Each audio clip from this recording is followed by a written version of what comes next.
बिस्मिल्लाहिर्रहमानिर्रहीम। अस्सलाम वालेकुम। मैं हूं नौशीन और आप देख रहे हैं किचन ब्लॉग्स विद नौशीन। तो कैसे हैं आप सब? उम्मीद करती हूं कि आप सब लोग अपने घरों में खैरियत से होंगे। अच्छा जी, तो आज बना रही हूं मैं नवाबी सवैयाँ, जो कि अपने नाम से ही ज़ाहिर हैं कि बहुत डिफरेंट स्टाइल में बनी है और इसका टेस्ट भी बहुत डिफरेंट है। तो वीडियो अगर अच्छी लगे तो इसे लाइक कीजिए, फ्रेंड एंड फैमिली के साथ शेयर कीजिए और मेरे साथ रहिए। तो चलिए मिलकर शुरू करते हैं। बिस्मिल्लाहिर्रहमानिर्रहीम। अच्छा जी, नवाबी सवैयाँ बनाने के लिए यहाँ मैंने ले लिए है तकरीबन 250 ग्राम मेरे पास सवैयाँ हैं। बिल्कुल बारीक वाली सवैयाँ जो बाज़ार में आम तौर पे मिलती हैं, मैंने वही ले ली हैं। हर जगह ये आसानी से मिल जाती हैं। तो ये 250 ग्राम है और इसे छोटा छोटा इसे तोड़ना है, लंबी लंबी इसे इस्तेमाल नहीं करनी है इस रेसिपी में। तो इसे बारीक बारीक सारा मैंने ये तोड़ लिया है, क्रश कर लिया है इसे। ये देखें इस तरह हो जाएगी ये बिल्कुल फ़ाइन सी। तो यहाँ ये डन हो गई है। तो चलिए अब इसके अगले स्टेप की तरफ चलते हैं। यहाँ एक मैंने पैन रख दिया है चूल्हे पर और इसमें 3 चम्मच मैंने देसी घी के डाले हैं। आप इसकी जगह बटर भी यूज़ कर सकते हैं, बटर से बहुत अच्छी खुशबू आती है, लेकिन इस रेसिपी में ऑयल नहीं जाएगा।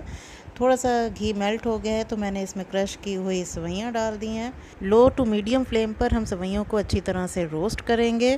फ्लेम हाई नहीं करना, नहीं तो सवैयाँ जल जाएंगी, इस बात का ध्यान रखना है। लो फ्लेम पर यहाँ पर अच्छी तरह से हम सवैयों को रोस्ट करेंगे। तकरीबन 5 मिनट मैंने सवैयों को लो फ्लेम पर रोस्ट किया है और अब इसमें 4 चम्मच मैंने शुगर पाउडर के डाल दिए हैं और 4 चम्मच ही मैंने पाउडर मिल्क के डाले हैं।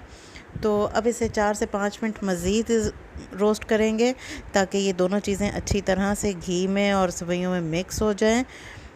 तो पाउडर मिल्क से ये होगा कि जायका बहुत अच्छा हो जाता है सवैयों का और शुगर से सवैयाँ मीठी हो जाएंगी। आप रेगुलर शुगर भी यूज़ कर सकते हैं। तो यहाँ 4 से 5 मिनट मैंने और मज़ीद इसे भूना है। तो ये सवैयाँ इस तरह हो गई हैं। ये अब यहाँ पर डन है और इस वक्त बहुत अच्छी सी सवैयों की और देसी घी की खुशबू भी आ रही है। तो यहाँ अब हाफ़ से ज़्यादा मैं एक जगह इसे अलहदा कर दूँगी। चूँकि हम नवाबी सवैयाँ बना रहे हैं तो ज़रा डिफरेंट स्टाइल में बनाएंगे। थोड़ी सी अलहदा कर दी है ताकि इसमें फूड कलर ऐड कर सकूँ मैं। तो थोड़ा सा इसमें ऑरेंज फूड कलर मैं डाल रही हूँ ताकि इसका कलर ज़रा डार्क हो जाए, तो ऊपर की जो लेयर लगाएंगे तो वो डार्क रंग की अच्छी लगेगी। अच्छा जी, ये यहाँ पर डन हो गया। अब इसको मैं एक बाउल में इसकी लेयरिंग कर रही हूँ। एक लेयर लगा दी है सवैयों की और 1-2 ग्लास में सर्व करूँगी मैं। आप चाहें तो डिश में भी कर सकते हैं। इस तरह ग्लास में भी इसकी एक लेयर लगाएंगे और ऊपर से कर देंगे प्रेस, या आप जिस तरह चाहें इसे डेकोरेट कर सकते हैं। अच्छा जी, यहाँ इसका काम हो गया है। जब तक हम दूसरे स्टेप की तरफ चलते हैं, एक पैन में यहाँ पर 1 लीटर मैंने दूध ले लिया है और इसे बॉयल होने के लिए रख दिया है।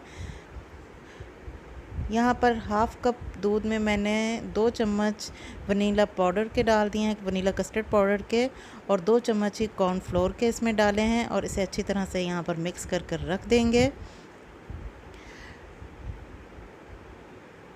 तो यहाँ पर दूध में बॉयल आ गया है और इसमें मैंने हाफ़ कप चीनी डाल दी है। आप अपने टेस्ट के हिसाब से डाल सकते हैं। अगर चम्मच के हिसाब से डालें तो 8 चम्मच मैंने चीनी डाली है और 2 से 3 चम्मच यहाँ मैं मिल्क पाउडर के डाल रही हूँ ताकि ज़रा इसका फ्लेवर बढ़ सके। दूध में जब बॉयल आ गया तो मैंने इसमें जो मिक्स करके रखा था कॉर्नफ्लोर और कस्टर्ड पाउडर, वो अच्छी तरह से मिक्स करके इसमें डाल दिया है। अब इसे हमने गाढ़ा होने तक पकाना है अच्छी तरह से, लो टू मीडियम फ्लेम पर। अच्छा जी, यहाँ इसके बहुत अच्छे से कलर के लिए मैंने थोड़ा सा इसमें फूड कलर ऐड किया है। ये बिल्कुल ऑप्शनल है, अगर आप ना चाहें तो इसे बिल्कुल मत डालिएगा, इससे ज़रा कलर डार्क हो जाता है कस्टर्ड का। तो इस तरह ये देखें जी, 4 से 5 मिनट हुए हैं ये और गाढ़ा होना शुरू हो गया है ये अच्छी तरह से। इसकी कंसिस्टेंसी चेक कर लीजिए। अभी थोड़ा सा ये और पकेगा क्योंकि हमने इसकी लेयरिंग करनी है। तो ये देखें जी, मैं आपको इसकी कंसिस्टेंसी दिखा देती हूँ। ये इस तरह का होना चाहिए। ये देखें, ये जो इसकी बैक साइड है स्पून की, ये इस तरह होल्ड किए हो तो समझें ये बिल्कुल डन है, परफेक्ट है इसकी कंसिस्टेंसी। अच्छा जी, वो एक लेयर हमने लगाई थी सवैयों की, उसके ऊपर एक लेयर हम लगा देंगे अच्छी खासी कस्टर्ड की। तो गरम गरम कस्टर्ड इस पे डाल दीजिएगा ताकि सवैयाँ थोड़ी सी नरम भी हो जाएं। वैसे इस रेसिपी में सवैयाँ ज़रा क्रंची सी होती हैं, ये इसका टेस्ट होता है ऐसा ही। तो एक लेयर लगा दी है सवैयों की और उसके ऊपर एक लेयर लगा दी है कस्टर्ड की, और जब वो सेट हो गया कस्टर्ड थोड़ा सा तो फिर उसके ऊपर एक लेयर और लगा दी है सवैयों की। तो इस तरह ये बहुत अच्छा सा मीठा तैयार होता है, बिल्कुल डिफरेंट है ये। तो जिन्हें क्रंची क्रंची सेवइयाँ पसंद होती हैं उनके लिए बेस्ट है ये। देखिए आप इसकी लेयर चेक करें कितनी अच्छी सी लग रही है और कितना खूबसूरत सी इसकी लुक आई है। तो ये देखें जी, आप भी इसे ज़रूर इस तरह बनाइएगा।